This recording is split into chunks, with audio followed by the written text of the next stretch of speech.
Yes, there's something inside of me, and it just won't go away. Barrie Cadogan is one of the finest guitar players in the country. As a long-term friend of the Blues Kitchen, we've often discussed the wildly underrated guitarist, Danny Kirwan. As a member of Fleetwood Mac alongside Peter Green, Danny Kirwan's playing is criminally overlooked. Before the Fleetwood Mac lineup morphed into the stadium-filling band most people are familiar with today, they were arguably the best blues act in Britain in the late 1960s. Danny Kirwan's playing was absolutely essential to the sound and soul of the band at that time. Barrie has put together a lineup specifically for this film, including his Little Barrie bandmate, Lewis Wharton, on bass, Tony Coote on drums, and Joe Hollick from Wolf People on guitar. We sit down to discuss Danny Kirwan's stunning guitar abilities, and the band perform a live version of Danny Kirwan and Fleetwood Mac's Coming Your Way. Joe from Wolf People, Barrie of Little Barrie, how you doing? Welcome to the good, Blues thanks. Kitchen. Thank you. So we've done this backwards today. Normally we'll do this interview and then we will welcome you guys into doing a session, but I've just had the privilege of being in Love Buzz Studios with you guys today, playing out of your skins, doing your very finest Danny Kirwan Fleetwood Mac impression, shall we say. When did you first discover Danny Kirwan, and what for you guys made him stand out from the likes of Peter Green and the rest of Fleetwood Mac? I think it's that old English obsession with the underdog. He was kind of the protege that was taken under the wing by Peter Green, and it was just the fact he was so young at the time and the passion in his playing. And I always felt like I was rooting for him when I listened to those records when I was a kid. I felt like I had some sort of... Go on! Yeah, I felt like some sort of bond with him. And I just wished one day I could be able to play like that. And it's still eluding me, but one day. But just amazing he had all that talent at that age. Interesting though when you think about him, especially because now we live in a time where so many people have been digging up rare, old, cool records from the 60s or even earlier. You know, people, have you heard this band, or have you heard this, maybe someone even just made a 45 or something. But it's weird that now, in a time when bands that were less successful or people that were less well known are super successful now, maybe, you know, way past their own careers. But Danny Kirwan wasn't in an obscure band, but he's still completely overlooked. And to be honest, I've always said this, I don't think Peter Green gets enough recognition, really. Obviously, he's well known, but he tends to be an afterthought when people talk about other guitar players of the day, where, you know, it's with like your Jimmy Pages and your Eric Clapton's or whatever, Jeff Beck and all that. But that Peter Green doesn't, or isn't, it seems to be sometimes be an afterthought, apart from, say, people, you know, like blues fans or something. So it means that Danny Kirwan's even further down, and I just don't get it when it's someone who's that good. And I know people might say because Peter Green was the band leader and he was one of Britain's greatest guitar players in history, but Danny Kirwan could hold his own, and I've just found it criminal that even now, in an age where people are desperate to look for, like you said, the underdogs or the less mainstream or less well-known players, that he still hasn't had any kind of looking. It was super interesting just watching you guys do the session, which watchers are going to see in a moment. You know, you're both damn fine guitar players, but it was, you know, a few takes, we can say. Come on, I'm not putting anyone to shame here, to reach those, or that technique.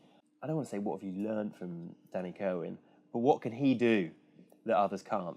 He just had so much expression, and people talk about, you know, it's not just about technique with guitars. There was that vibrato he had. It had just such a emotional intensity, and that's the weird thing why I can't understand why it's been overlooked. I mean, the only other, I think, British players maybe who had something similar. Paul Kossoff's probably the only guy I think who had anything similar, but they are different. And that's the interesting thing about all those guys from that time, is they were all doing things that, you know, white kids from cities and suburbs, you know, sort of tapping into and being inspired by the blues. But yeah, they didn't play it like the American guys or their heroes, but they came up with something amazing along the way. And yeah, it's just a pure spirit in his playing it, the feeling. Yeah, coupled with his voice as well, like that. It's like that suburban blues thing, but happy to sing in his own accent and his own voice. And we talk about his image as well, because he didn't dress like a rock star. He wasn't wearing like psychedelic caftans, and he didn't have like a perm or. He just wore like an ordinary grey sweater and a pair of cords and a pair of plimsolls. But just the way he shook that guitar, it kind of made it more, because it was less of the sort of the dressed up side of rock and roll. It was just the kid and his guitar, and it was something really exciting about that. You know. It's really interesting you say about the emotion coming through in his playing. But watching you two, I stood the other side of the room, and watching you lined up playing, you're saying about that vibrato and his style. Even though, you know, you're doing a very, very faithful reinterpretation, if you like, of the tune, you guys playing, it was coming throughout your whole bodies and your technique. You know, when you've got your fingers on the fretboard, your whole body was moving to get that guitar sound. Bloody hard. It's one of the physically hardest things I've ever had to try and get anywhere near on guitar, and I haven't got there. But you know, I guess that's the beauty of playing an instrument. There's always so many different ways you can do it. There's always stuff to learn. But it's interesting when Danny joined that band, because I heard that, you know, Jeremy Spencer sometimes, you know, when Peter Green was doing a song, he wouldn't play rhythm guitar. He just wanted to step off the stage. So I suppose when Danny joined, they could do some of the stuff maybe they'd done in the studio. Yeah. Or, you know, they had 2 lead guitar players, so they could work with the kind of harmonies and stuff like that a lot of bands like the Allman Brothers get credit for, or, I don't know, Eagles and groups like that in the 70s. But, you know, they were sort of messing with that from 68, For really. me, that stuff gets so polished to the point that it loses its soul a little bit. The bit that excites me is that they were like, you know, when they did Albatross, they were a huge nationwide known band, and when it boils down to it, there's just like guys.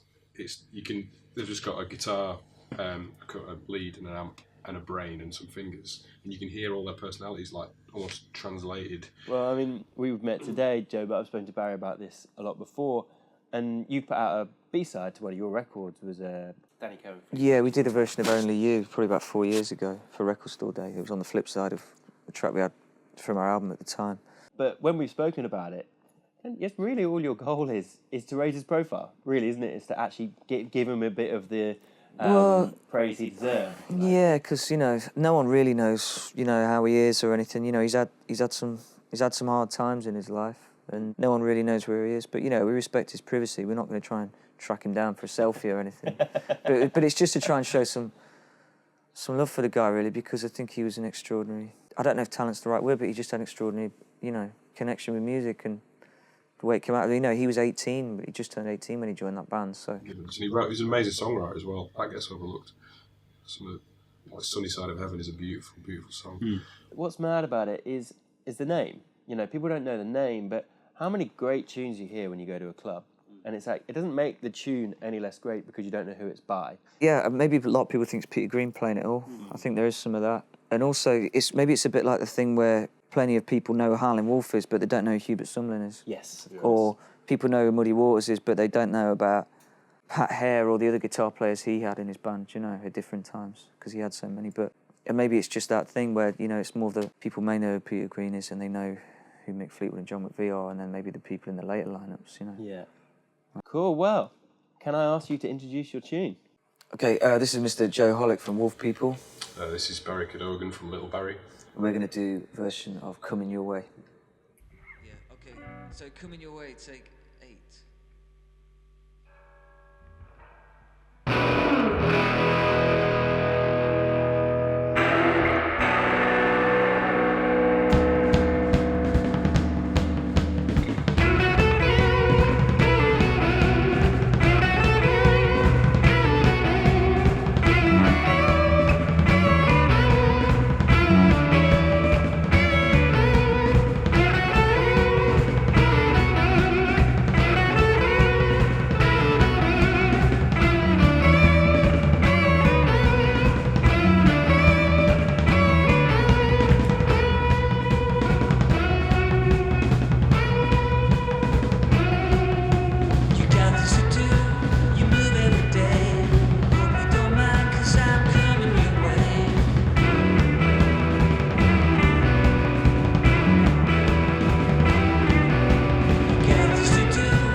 guess there's something inside of me, and it just won't go away.